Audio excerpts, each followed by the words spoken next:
Falar na questão do ensino brasileiro. Princípio básico das coisas. Quando eu vou ensinar, deixa eu pegar aqui meu caderninho a respeito das coisas. Os gêneros máximos do ente de Aristóteles, né? A primeira coisa que eu abri aqui no meu caderno foi essa merda. Então, estamos lá. Quantidade, qualidade, relação, lugar, tempo, situação, hábito, ação, paixão. Não vou entrar no mérito dessa merda, é só um exemplo. Certo. Eu tenho que ensinar gêneros máximos do ente. É isso que eu vou fazer. Ótimo. Como eu faço isso? Eu vou ser o intermediário entre o aluno e o conhecimento. Então eu vou ser um guia para tal. Eu vou olhar para o sujeito e fazer com que ele compreenda ao ponto de absorver aquele conhecimento para si mesmo. Assim, tem um exemplo muito bom. Alguém com certeza vai saber onde é que é esse exemplo, né? Mas enfim, que é o seguinte. Um professor ele deu uma aula sobre bicho de pé. O que é o bicho de pé, onde que eles habitam, etc, etc. Daí quando ele foi na casa do aluno dele, viu um moleque andando descalço no meio do galinheiro. O que isso significa? Ele não entendeu que porra é um bicho de pé. Porque aquele conhecimento não fez parte dele. Ele não. Aquele conhecimento não se integrou naquela figura humana ali. Certo? Que é um moleque que anda descalço no desgraça do galinheiro. E o que eu quero dizer com isso? O conhecimento ele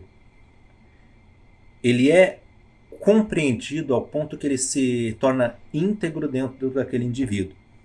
Ou seja, eu conheço ao ponto que aquilo faz parte de mim, de alguma forma. Sabe? Enfim. E outra questão muito importante é que o objeto da aula nunca é o professor, é sim o conhecimento. O professor ele é um meio que guia o aluno para tal. Sempre. Agora pensem em relação aos seus professores, certo? Eu vou voltando aos gêneros máximos do ente. Os gêneros máximos do ente de Aristóteles, ele se trata de uma série de categorias, que no caso são os gêneros, de determinado objeto. Eu estou estudando isso agora, então não vou poder explicar porra nenhuma. Mas, rudimentarmente é isso. Se eu fosse ensinar essa merda, como é que funcionaria? Eu ia trazer essa realidade para a sala de aula. O objeto dessa aula vai ser os gêneros máximos do ente. E eu vou estar guiando o aluno para a compreensão daquilo. Excelente. Pegar algo mais simples. Eu tenho aqui um crânio de T-Rex feito de plástico. Eu quero falar sobre esse crânio de T-Rex feito de plástico. O que eu vou fazer? Eu vou guiar o aluno para a compreensão de que isso é um crânio de T-Rex feito de plástico. Então eu vou falar, olha, observe aqui esses buracos, tá? Os olhos do T-Rex ficava mais ou menos aqui, se não me engano. Tem uma, não sei porra nenhuma de osso de dinossauro, então é um exemplo difícil. Mas enfim, o que eu vou estar tentando fazer?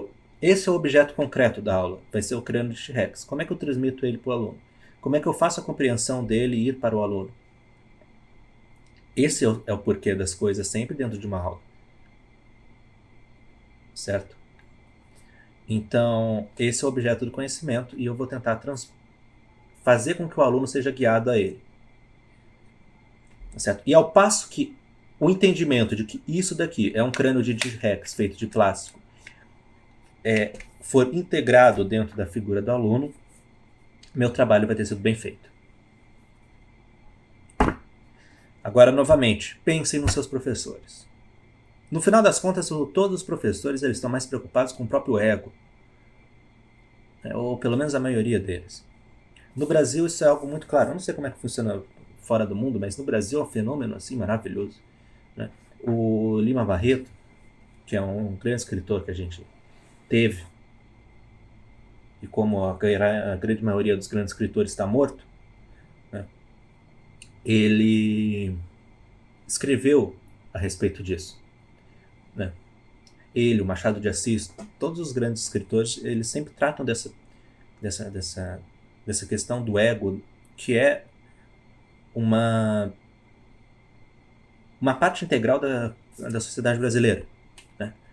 O Lima Barreto, ele, se não me engano, é no livro do Policarpo Quaresma, dele, que tem uma cena onde então, o cara tá se mudando, ou tá chegando de mudança, ou tá indo de mudança, uma coisa assim. Tem a porrada de livro, né? Daí passa duas velhas, e as velhas olham assim, nossa, pra que tanto livro? Ele não é nem bacharel. Ou seja, é uma associação do conhecimento direto ao cargo público, né? No final das contas é só uma questão de ego. Você não precisa ser de fato, só ter aquele diploma, só ter aquele nome. E os professores eles são tão reféns disso que acaba que toda aula não se trata do conhecimento em si, mas sim das suas próprias vivências, das suas próprias experiências, da sua própria personalidade.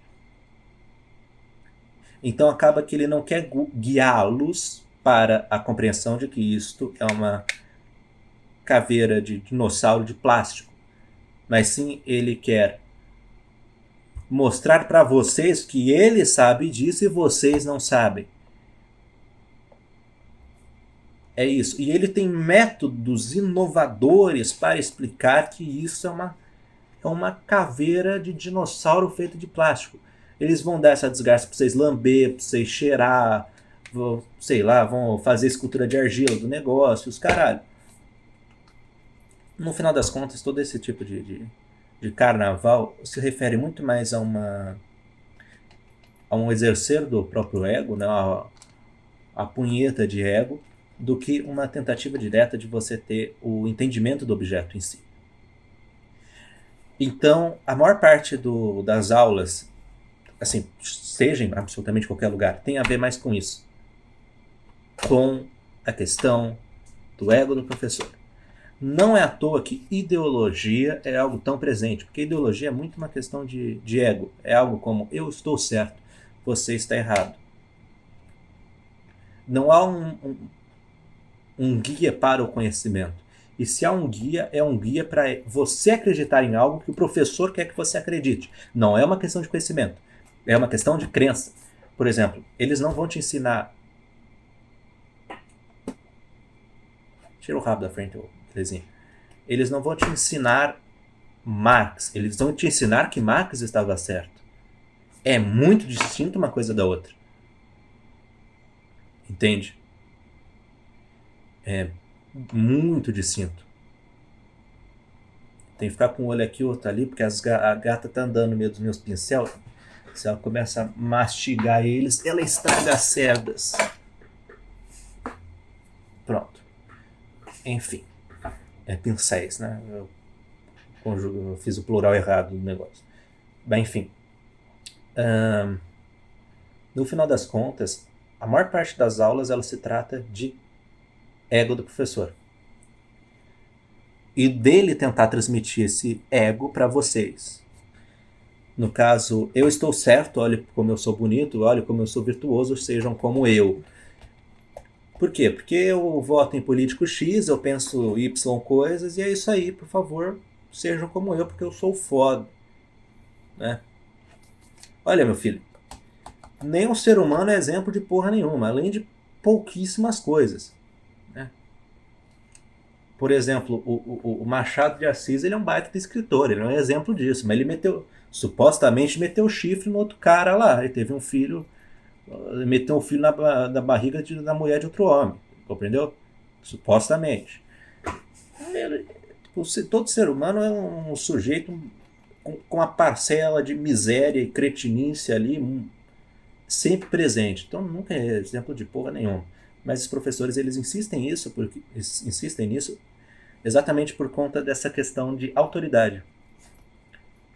É algo que é visto em qualquer figura do Brasil que tem alguma autoridade. O cara, ele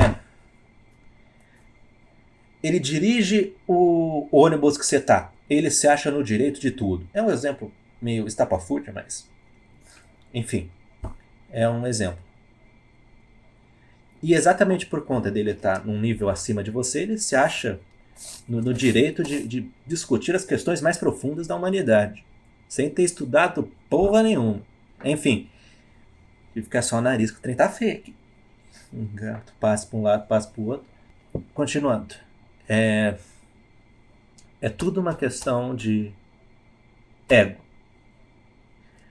E é um fenômeno muito interessante porque, assim, no Brasil, a pessoa, ela, quando chega mais ou menos na meia idade, ela já sabe tudo a respeito de tudo do mundo todo, não é?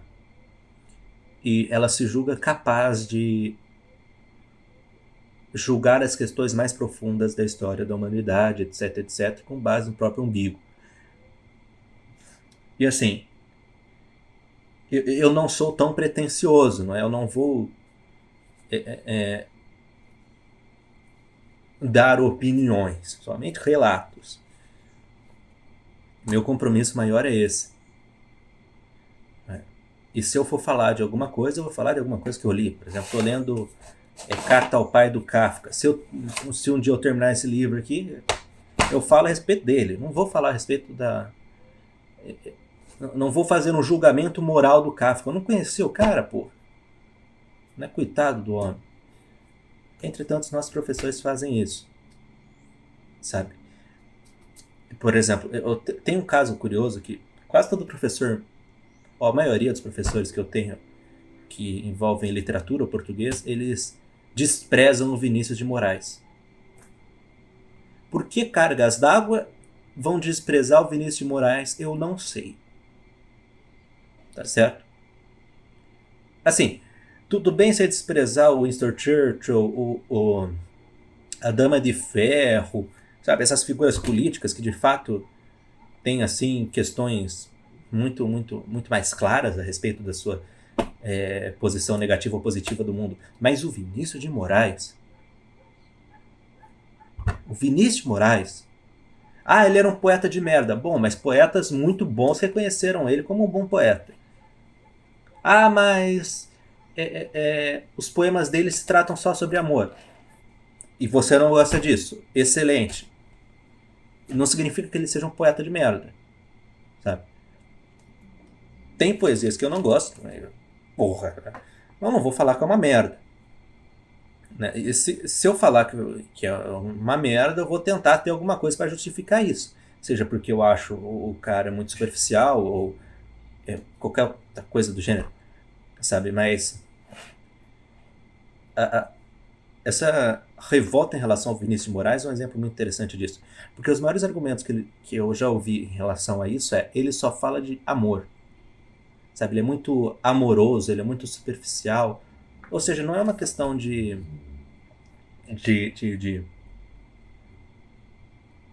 uma análise profunda. É mais uma questão de opinião que a pessoa coloca como uma análise profunda porque ela tem o diploma.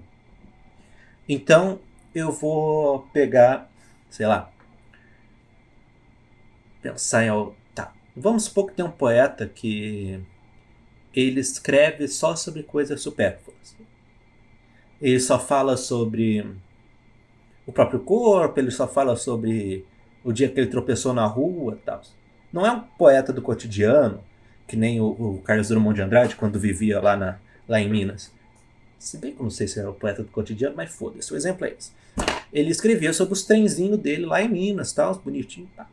Mas ele tratava sempre de questões profundas, etc, etc, etc.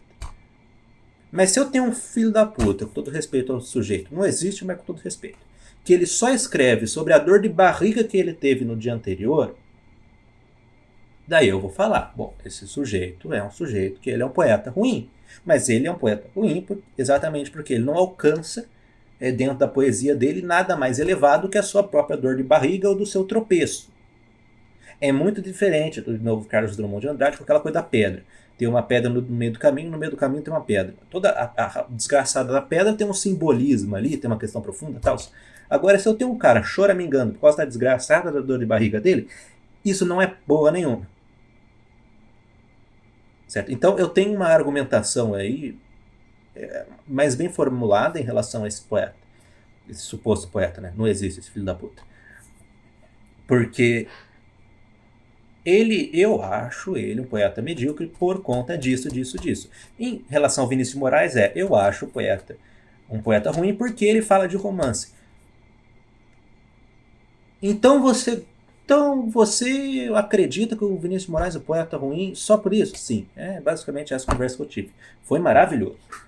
Absolutamente maravilhoso. Isso é mais um sintoma dessa questão do ego, que é, no final das contas, o ponto-chave de tudo. Vocês, com certeza, já tiveram aula com um professor que não sabia porra nenhuma do assunto. Isso sempre acontece. Porque ele tem o diploma, ele sabe mais que vocês, logicamente, porque ele estudou mais. Né? Lembrando que diploma não é sinônimo de sabedoria, não é sinônimo de inteligência. Nunca é e nunca foi. Né?